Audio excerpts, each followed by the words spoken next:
पाकिस्तान एक ऐसा मुल्क है, अब मैं थोड़ी सी इसको देख रहा था कि जो दुनिया के हिसाब से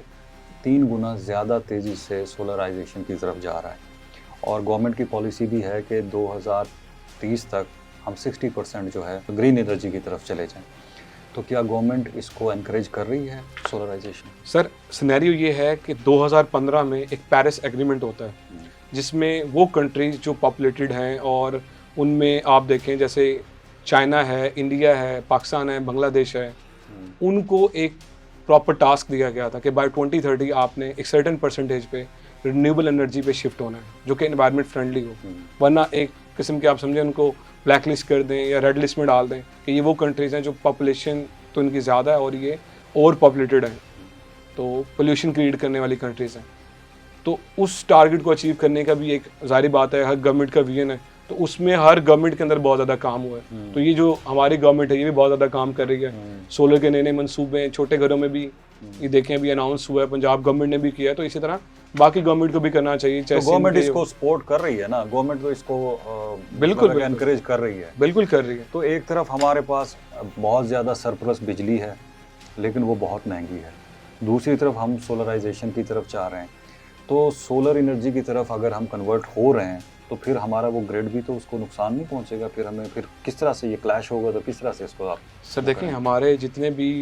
पुराने ग्रिड या हमारे अगर आप देखें कि फर्नेस ऑयल से बिजली बन रही है ना, हमें वो इम्पोर्ट ही करना पड़ता है ना,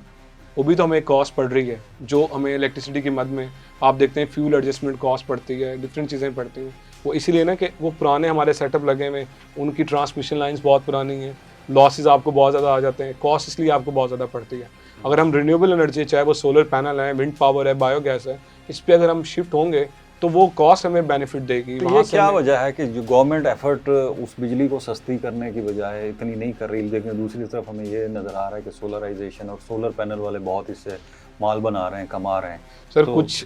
आपने पता है ना, वो कुछ मुआहदे भी तो चल रहे थे जिसकी वजह से हमें वो IPPs के जो मुआहदे हैं वो भी एक इसमें वजह है, कैपेसिटी चार्जेस वगैरह बिल्कुल हमें वो पे करने पड़ते हैं और उनके हम बेनिफिट भी नहीं ले पा रहे उस तरह से जैसे लेना चाहिए था हमें। तो सोलर पैनल्स जो बेच रहे हैं खूब पैसे कमा रहे हैं ना सर? मेरा नहीं ख्याल सर। क्यों सर? सिनेरियो ये है कि अगर हम है ना, अब इतनी ज़्यादा सोलराइजेशन हो रही है, छोटे से छोटे घर में देहातों में चले जाएं, बाहर निकले छतों पे हर तरफ सोलर बिक रहा है, तो पैसा तो आप बना रहे हैं। सर सिनेरियो ये है कि अगर हम बात करें पैसे बनाने की इस बिज़नेस में 2022-23 और जो लास्ट ईयर था प्रॉपर, इसमें आप कोई भी बिज़नेस है सर बूम आता है, तो वो 24 जो था वो लास्ट ईयर ही था इस बिज़नेस का। 24 के बाद इस बिज़नेस के अंदर प्रॉफिट उस तरह से नहीं है, बहुत ज़्यादा कंपटीशन आ गया, कंपेटिटर्स बहुत ज़्यादा आ गए और ओवर सप्लाई बहुत ज़्यादा हो गई है। उसकी वजह ओवर सप्लाई होने की ये भी है कि जैसे हमारा हमसाया मुल्क है इंडिया, वो बहुत ज़्यादा इंपोर्ट करता था पैनल्स, क्योंकि जाहिर बात है वो बहुत बड़ा कंट्री है, उन्होंने अपनी जो इंपोर्ट है वो चाइना से बंद कर दी। ठीक है, वो अपना सोलर पैनल बनाते हैं और वो खुद आज इंडिया एक्सपोर्ट भी कर रहा है सोलर पैनल्स। तो चाइना वो जो वहाँ पे उन्होंने अपनी एक्सपोर्ट देनी थी वो अब पाकिस्तान और बांग्लादेश की तरफ जो कि खुद मैन्युफैक्चर नहीं करे उधर कर रहे हैं, तो वो ओवर सप्लाई भी तो हो गई है जिसकी वजह से प्राइसेस बहुत ज़्यादा डाउन हो गई है, मार्जिन बहुत ज़्यादा नीचे आ गए। बिजनेस में वक्त पाकिस्तान में बहुत ज़्यादा सोलर आप कहते हैं कि स्टॉक में पड़ा हुआ है सर, ओवर सप्लाइड बहुत ज़्यादा पड़ा हुआ है, ओवर सप्लाई पड़ा, तो यही वजह है कि फिर बहुत ज़्यादा फिर अब स्कीमें भी शुरू हो रही हैं और बिल्कुल निकाला जा रहा है। तो सर ये आम आदमी को तो बेनिफिट है ना, लेकिन मसला ये है ना कि आम आदमी की बाइंग कैपेसिटी भी तो नहीं रहेगी। बिल्कुल, उसकी तो जेब ही ज़्यादा सोलर सस्ता हो गया है लेकिन जेब